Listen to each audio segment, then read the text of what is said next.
my channel, or welcome back. If you are new here, thank you so much for joining us. If you are returning, you already know it. You are fabulous.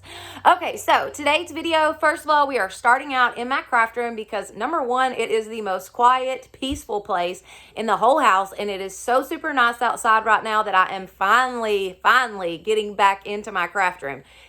Possibly, hopefully, it will not be in the dining room much longer. Maybe a couple more weeks and that'll be it. So that is awesome. I came out and cleaned the craft room yesterday from top to bottom. Everything has been rearranged, sorted. It looks so much better than in my home tour. I'll leave that linked in the description box. That was a hot mess, okay? So I definitely want y'all to see this, check it out, see what I've done with it. That will be later in the video. Now, also, I have a DIY for y'all later in the video that will be at the end. So be sure you stick around for that because it is so super cute. Like, oh my gosh, so stinking cute. You have to check this out. But first of all, this video is actually a decorate with me. I was going to redo my tablescape and I thought, why not video it? Like, I'm going to take everything down. I'm going to clean. I'm going to put it all back together, put out my new decor. I went to the Dollar General recently, and let me tell you something. They had some fabulous, I mean, nice, high-end, Hobby Lobby, you name it, nice looking stuff for very reasonable prices. Like, I didn't pay over $10. I mean, it was like $2, $4, $8. Like, awesome stuff, okay, for fall. So did pick up a couple things. I wanted to put those out to decorate with, so I just thought I would let y'all enjoy it with me. I thought it would be something neat to do. So let's get right into this. Okay, so starting out here, what I did was I just took all of the decor that was already on my kitchen table and some of the stuff that had just made it there. It was kind of the catch-all.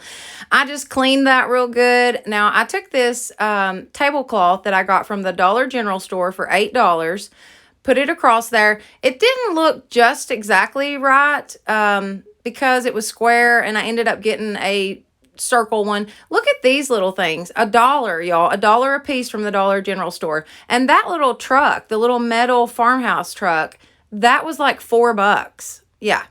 So the pumpkins that you see, the very big ones came from Walmart, but now the other ones, the like medium-sized looking ones, those are just pumpkins from the Dollar Tree that I painted. So you can take, if you're wanting to go with the neutral colors, all you got to do is just paint your stuff. I mean, what you already have, you know, you could go ahead and just paint. Now, these little pumpkins here, the wooden ones, I got those from that arts and crafts show that I was at this past weekend, and are they not adorable? Oh my goodness. I will change this around 100 times before I get it exactly the way that I want it. And not just on this video. Throughout the next couple days, I will end up moving stuff, putting it here, putting it there, sticking it over on the other side of the room. I mean, that's just me. I do that. As you can see there, I had things set up and boom, changed it. Had to swap it all around, move everything around. That's just the way I do. And actually, a few of the things that you see on this kitchen table will end up on another table by the end of the video. So that's just part of it. Now, I did take some of these leaves from the Dollar Tree and just fill in some of the like empty spots that were in my little tablescape deal that I had. But mostly this tablescape, I just used what I already had and then added a little to it. And there you have it. Just something cute. Now, my little piggies, they're always on every single tablescape. They go with every season. I love those, so I always incorporate those into any type of tablescape that I do make.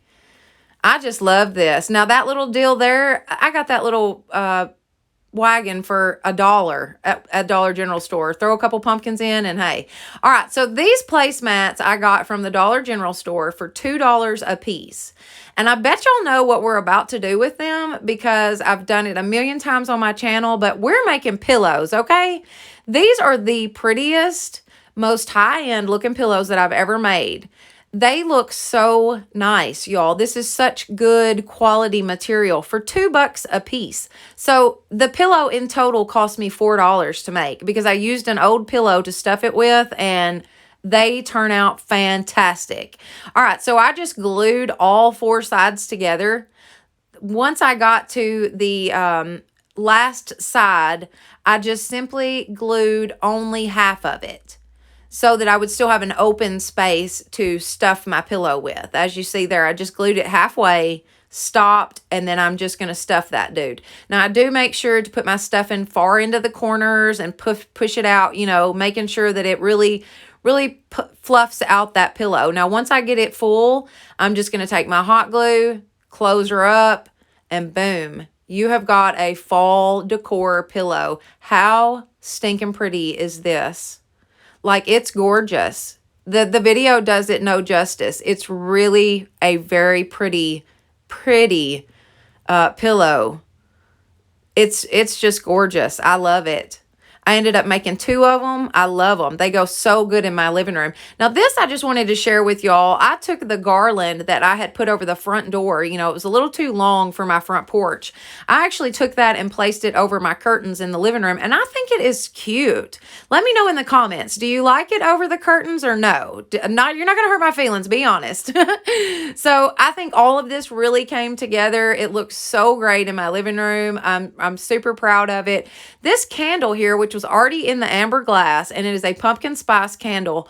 This thing was $4 at the Dollar General store. Y'all, you can find so much stuff. Okay, so are y'all ready for this? We're fixing to go out here. We're going to step into a whole new world in this craft room because it looks so much better. I spent a lot of time on it, and I just wanted to share it with y'all because I know that if you saw the home tour, oh my gosh, it looked like a bomb had gone off out here. So let's go check this out. Okay, so check it out. Still needs a little work, but at least everything has been sorted. All of the totes have been gone through. They have been reorganized. Now, the bed, I'm waiting on mattresses, and I will have that in my daughter's room very soon. I'm actually want to repaint it. Other than that, check this out. Like, you can actually see floor. That's hilarious. I think it looks great out here. I really worked my butt off to get everything organized. I actually put this baker's rack up. This is something new. I bought this baker's rack for like $3 at a yard sale, and that's pretty cool. I have my things sorted in from fall decor. I have got farmhouse. Everything's labeled. Fabrics, florals, farmhouse, boho, you name it, it's all there. And then also I've got all my stuff ready for the next arts and crafts fair, so that's kind of cool. But I have this old coffee table that my aunt gave me. Now, this is real oak. I want to redo it. I'm gonna sand it down and completely redo it, but I don't want to go back with just plain black. So tell me what you would do with this coffee table. Any ideas? You just throw it in the comments. Let me know what you think. I definitely want to distress it, but what color would you paint it? Or just let me know what you think about it. All right, that's enough of this. So I'm glad y'all got to see the nice, improved, clean craft room. Okay, so for this last and final DIY, and my favorite of all, I've got 3 of the scarecrow pictures from the Dollar Tree. I have some jumbo craft sticks, some E6000, and also my hot glue gun. Now, as you may know on my channel, I normally use the Loctite Super Grab or Power Grab. I no longer will be using that because, as I found out through the Arts and Crafts Festival, it doesn't hold like I thought it did. By moving it around and picking this stuff up and whatever, it just did not work out. So I'm back to the E6000. All right, I'm taking this E6000 and I'm just alternating it with the hot glue. I'm going to just alternate between the two, and then I'm taking these and gluing it straight together. What we're doing is making a box. I'm wanting to make a long planter box. I've been seeing these on Pinterest and I think they are gorgeous. So that's what we're doing. All right, so just going to glue one to one side. We're going to flip it over and start gluing to the other side. Like I said, alternate between the hot glue and the E6000. I want this thing to stay together. That's why we did the E6000, because I would like to use it through, you know, the rest of the holidays. So I actually went back and put a little hot glue on the inside, on that seam on the inside, just to give it a little added protection, I guess you'd say. Little more stability. once I got it like I wanted it, and I've got both sides on just right, now I'm going to take my craft sticks and I'm just going to measure them off. This was not done, you know, professionally or anything like that. I just held it up to it, marked it with a pen, measured it off, and snipped that dude with some scissors. I'm going to do that to 6 of these jumbo craft sticks. We're going to put 3 on each end.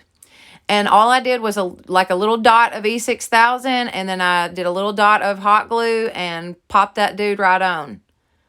This turns out so stinking pretty. Now, if you had a like dining room table, a long dining room table, rectangle, whatever, this would be gorgeous right down the middle of it. I mean, you could really make a beautiful centerpiece with something like this. And it's just the perfect size. It really turns out to be the perfect size. Now I did both ends that way. Then I'm going to go in with this ivory colored paint. I took cashew and white and mixed it together to come up with an ivory color. And I just painted the entire box. I went so far down on the inside. I didn't go all the way down, but I did go a little ways. Now, after I got that painted and it dried, I'm going to take this very stiff brush and the color Mineral by Waverly, and I'm just going to dry brush this on. And when I say dry brush, I'm really going light-handed with this because I didn't want it to be just too much. I wanted to give a little bit of dimension to it, but not overload it. So I honestly used very, very little paint on these. I do both sides this way, and also the actual sides where the craft sticks are. Now, once I got it completely painted and everything's dry, I'm going to stuff it with some plastic bags. That just takes up some space so that I'm not using so much foam, you know. So I just stuffed it with them bags. I'm going to take these pumpkin picks that I got from the Dollar Tree, my celery Waverly chalk paint, and just paint right over the glitter and all. Now, they were real glittered, you know, so I just painted right over the top of that. And it actually took me 2 coats to get these to the color green that I was wanting, but how simple is that? I mean, and they turn out so stinking cute. They go perfectly with this set. I mean, it worked out perfect. So now I'm taking some Spanish moss and I'm just going to put it on just on the ends so that if you're looking at it from the side, you don't see plastic bag, you see Spanish moss. So just stuff that down on your ends, making sure that you cover the plastic bag very well, all the way down. This bouquet I got from Walmart. This is a peony and pumpkin bouquet. This was only like $4.88 for this entire bouquet, and it had like 3 of each color flowers on it, and then I believe it was 2 or 3 of the pumpkins the pumpkin picks that were actually with this, but I think it just turned out gorgeous. So the foam that I put down in here came from like a TV or something. I can't remember what was in the box that it came in, but there was something in this box, and I took that foam and just cut it down to fit inside my box, to take up that space. So I'm just going to take these flowers and arrange them. I'm just kind of putting the same amount on each side, kind of evenly distributing them, going from one side to the other. Very simple, but this turns out so pretty. So pretty. Like I said, I'm just evenly distributing them from one side to the other. The peonies were so pretty in this bouquet, y'all. For $4.88, and I didn't even realize that it was that cheap until I got up to the register, or I would have literally bought probably 3 of these. That's how pretty this bouquet was. So now I'm taking some mums that came from the Dollar Tree, and I put those in there. Then I also have this eucalyptus pick that I bought at Walmart. I believe it was like $2.88 for that size that I showed you there, and that's pretty good. I think I got about 6 pieces off of that. Now the berries, I got those at the Dollar Tree. Of course, our pumpkin picks that we painted, and I just, like I said before, I evenly distributed this stuff throughout the box, just placing it as I went. It turns out so pretty. I wanted there to be, an uneven amount of flowers, but I also wanted it to look like it was, evenly placed, if that makes any sense at all. Sorry. I believe this is a lot easier watched than it is described, maybe. So once again, I'm just placing it all in there. And a lot of it I already had. So like these cattails, I already had those. Those were in my craft stash. Now, once I got my flowers in there the way I wanted, I took this metal welcome sign that came from the Dollar Tree. They come in a package that has like 2 other words with it. I just popped a little hot glue on this dude, laid it right down on the edge of my box. And because this box is going to be going in my entryway or my front door area, it's perfect. It turns out perfect. Check this dude out. I love it. Oh, I love it. So, so pretty. I just think it looks perfect where it's at. It is made for this table. So perfect. I love it. Now, that was all the DIYs that I had for y'all today. I just wanted to give you a quick little video just to remind you that I'm still here. I've had some things going on, and getting ready for that craft fair was a lot. So I will have some more videos coming out very soon. I've been working on a lot of stuff, but I just wanted to give y'all something. And this is what I had. So I hope that y'all enjoyed everything. Don't forget to check me out on Instagram. I have a great Instagram page there that's a good way to connect. Also, our Facebook page that is just for y'all. It is at Blessed Beyond Measure Crafts. Check those both out. Be sure you give this video a thumbs up if you enjoyed it. Don't forget to subscribe. Hit that notification bell so that you'll know each time I upload a new video. And y'all have a blessed day.